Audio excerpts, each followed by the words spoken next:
Lisa Martinez stood at the edge of the alien prison camp, her hands bound with energy shackles that hummed with deadly power. The purple sky of Kepler Prime stretched endlessly above her, while 3 alien suns cast strange shadows across the barren landscape. She had been captured 3 days ago during the failed defense of Colony 7, and now she was the only human left alive among thousands of alien prisoners. The Vorthon Empire had swept across the galaxy like a plague, conquering world after world with their advanced technology and ruthless military machine. Their soldiers stood 12 feet tall, with forearms and skin like polished metal. Each warrior carried weapons that could level mountains, and their ships blotted out the stars wherever they went. Humans had lasted only 6 months against their assault commander. Zexai observed the small human female. From his command post, the Vorton officer found her fascinating, in the most disturbing way. Unlike the other species they had conquered, this creature showed no fear. Her green eyes held something that made even his battle-hardened nerves tingle with unease. The other alien prisoners cowered and wept, but this human simply watched and waited. Lisa studied her captors with the patience of a predator. She had spent her entire adult life as a special forces operator, trained to survive in impossible situations. The aliens thought they understood humans because they had crushed their colonies and ships, but they had never faced someone like her, someone who had been forged in the fires of Earth's most brutal conflicts. The prison camp housed over 50,000 beings from across the galaxy. The Vorthons had collected representatives from every species they had conquered, keeping them as trophies and test subjects. The facility sprawled across several miles, protected by energy barriers that could fry anything that touched them. Guard towers rose like metallic trees, each one bristling with automated weapons that never missed their targets. On her 4th day of captivity, Lisa made her first move during the daily food distribution. She noticed that the energy shackles on her wrists flickered whenever she moved near certain metallic structures. The prison had been built on a planet rich in magnetic minerals, and the Vorthons had not accounted for how this might affect their technology. She began mapping every location where the interference occurred. The other prisoners watched, her with a mixture of hope and terror. The Zalorians, tall blue beings with telepathic abilities, sensed something different about her thoughts. The crystalline Arctans resonated with frequencies of violence that emanated from her very presence. Even the massive Goliaths, warrior beings who stood 15 feet tall, recognized a fellow predator when they saw one. Commander Zexai decided to interrogate the human personally. He had broken thousands of prisoners from hundreds of species, but this small creature intrigued him. She was brought to his office, a sterile chamber filled with trophies from conquered worlds.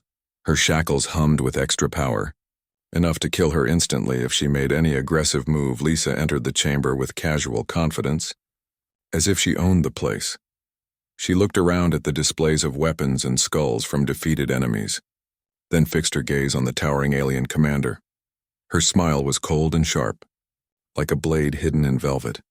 The interrogation lasted 3 hours. Zexai used every technique in his arsenal, from psychological pressure to neural probes that could drive most beings insane with pain. Lisa endured it all without breaking, her responses growing more cryptic and unsettling with each passing minute.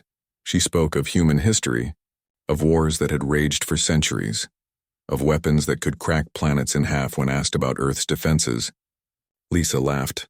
The sound sent chills through every alien in the command center.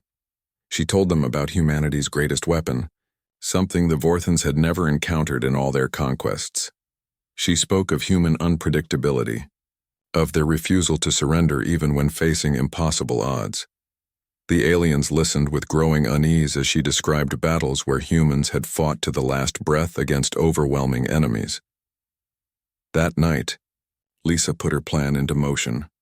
She had memorized the patrol schedules and identified 17 different points where the magnetic interference was strongest. Moving like a shadow through the barracks, she began her work. The energy shackles on sleeping prisoners flickered and died as she led them past specific locations.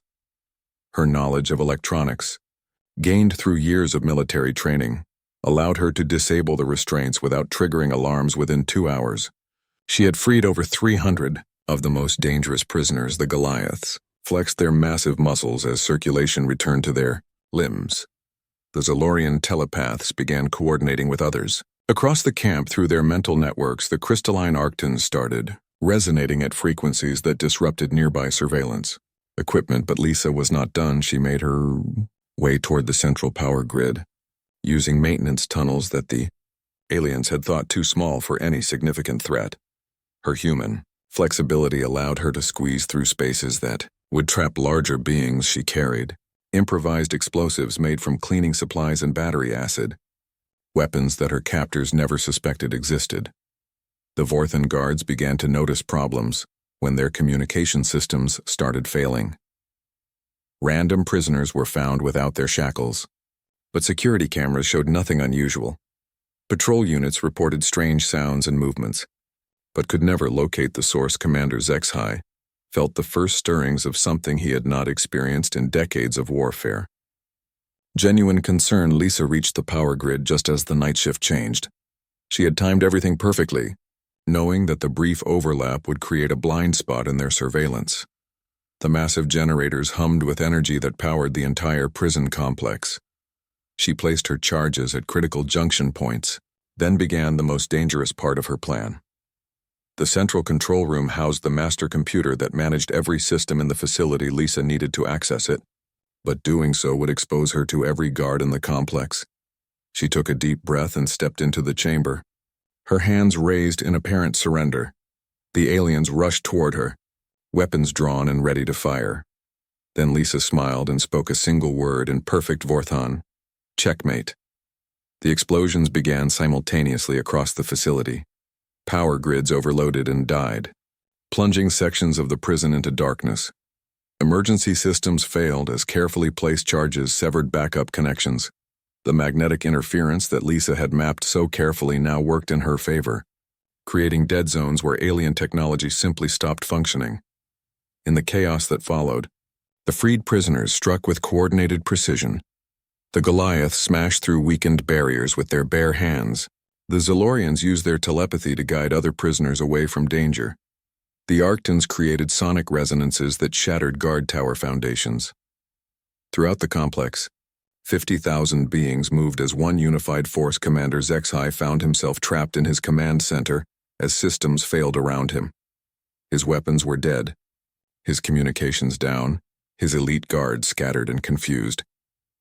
He watched through a cracked view screen as a small human female walked calmly through the battlefield, directing the uprising with military precision. Every move she made was calculated, every decision designed to maximize chaos among his forces. The battle lasted 6 hours when dawn broke over Kepler Prime. The prison complex lay in ruins.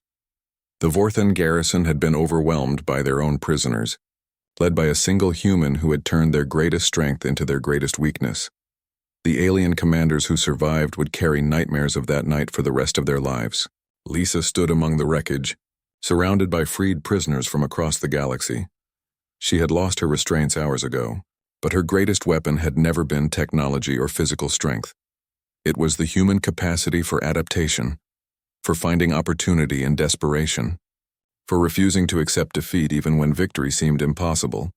The rescued prisoners scattered to the winds, carrying word of what they had witnessed. A single human had brought down an entire Vorthan fortress using nothing but determination and ingenuity. The story spread through underground networks and resistance cells, giving hope to countless beings who had thought themselves abandoned. Lisa herself disappeared into the chaos of a galaxy at war. Some said she joined the growing rebellion against the Vorthan Empire. Others claimed she returned to Earth to prepare humanity for the coming storm. But everyone who heard her story understood one crucial truth: humans were not like other species.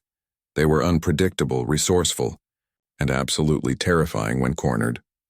The Vorthan High Command received reports of the prison break with growing alarm. For the first time in their long history of conquest, they had encountered a species that refused to be broken, a species that could turn any situation to their advantage. No matter how hopeless it seemed, their greatest generals began to question whether conquering humanity was worth the cost. In the years that followed, the name Lisa Martinez became legend among the stars, a symbol of human defiance and ingenuity that struck fear into alien hearts across the galaxy. The Vorthon Empire would go on to face humanity in countless battles, but they would never again underestimate what a single determined human could accomplish. The war between humanity and the Vorthon.